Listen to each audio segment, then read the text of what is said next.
morning. Happy Easter Sunday. What are you doing watching Atheist Church on one of the holiest days of the year? Do you have any concern for your eternal soul at all? For shame. So today I want to talk about something that I've noticed many atheists out there being very concerned with as of late, and that is alternative medicine. And I'll just start with Jenny McCarthy. Jenny is leading the charge that vaccination causes autism. Now this really gets me. Someone out there, some parents, are faced with a choice concerning their child's health, and they have to choose between the advice of the medical community and the bikini model. And somehow, they make the wrong choice there? How does this happen? Makes me think that Budweiser and other advertisers like that are right about just how easily led we are by someone in a bikini. I hope the Catholic Church doesn't get a hold of this. If they make Carmen Electra Pope, we're screwed. But I myself am guilty in this as well. I refused to take my Ritalin as a child, and as an adult, I still support that decision. And if my kid should be prescribed Ritalin, I will support them in not taking it as well, should that be their decision. I think that antidepressant prescriptions are out of control.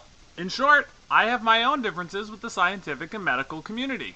Somewhere, I hope, Jenny McCarthy is saying, "So you were given a choice between following the advice of the medical community or listening to a stand-up comedian, and you got that choice wrong? You go, Jenny." I think we do need to consider a problem that many within the scientific community are struggling with themselves, and that is, where does the money come from? And how does it affect the bias involved in the research? I don't want the scientific community to be seen as infallible. I don't want them to occupy the place that the church has historically occupied, even if they are infinitely more qualified to do so. Yoga, stress reduction, meditation, all of these things could be considered alternative medicine. None of these things are going to do you any harm. They're innocuous, and I wouldn't say give up your chemotherapy for them, but I don't think that they're going to hurt you, and personally, I think that there's times in my life when they've done me a lot of good, even if just in calming me down, and that certainly can help my innards. It's funny too, because to really be scientific about something, take yoga for instance. You can look at their explanation. Who are they? You can look at your average yogi's explanation for why it works. And the kind of stuff that they tend to talk about in some of the classes that I've been to. And I dismiss it as all hogwash. But the fact is, people got relief from it. People felt better after doing it, and they refined what moves, what poses, what postures gave them this relief and gave them this sense of well-being over time. And even if they didn't understand why it worked, it has a good effect. It's beneficial. So being scientific, hopefully we can get a better understanding of why it works and refine it even further. But for now, yoga does work. It strengthens you. It's a great workout, and it gives you a nice sense of calm and peace. Let me give you an example this way.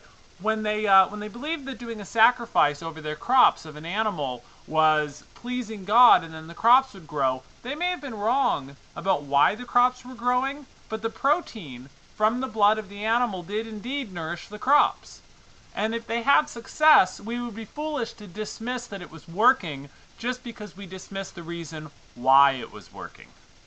So I recommend people do research about their conditions. Be involved in your diagnosis, but, read papers from qualified sources, not from bikini models or stand-up comedians.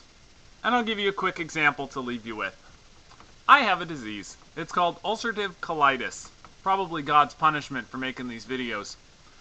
I was prescribed drugs that I didn't want to take immediately, and I asked my doctor's permission. I said, if I can deal with the symptoms, and if I promise to report back to you if the symptoms get life-threatening in any way, would you support me trying some diet changes, some exercise and lifestyle changes in the meanwhile to see what effect that has? The doctor agreed, and I went at least a year without taking the medicine. At the present time, I'm on 2 different medications for my disease, but I find that the diet and habit changes that I made help me to maintain it, and I'm not on the fast track towards a colonectomy that I thought I might have been on originally. I would like to keep as many of my organs inside my body as possible. I continue to read dissenting opinions from my doctors and to share these opinions with him. And I made sure that I had a doctor who's willing to listen and give me reasonable explanations and logical takes on these things. And occasionally he looks at something and says, that's interesting, let me research that further. And if you're really good, maybe you can find a doctor who's willing to put on a bikini for you before they write your prescriptions. It's worth a try. And that's it for today. Thank you so much for tuning in. I would love to hear your comments on this, and something I'd like to start seeing more of is maybe make a response video, and tell us how you feel about this, whatever personal experience you might have, or just how much of an idiot you think that I am. And I think it's a great topic, and I would love to see more discussion on it. Thanks. Bye-bye.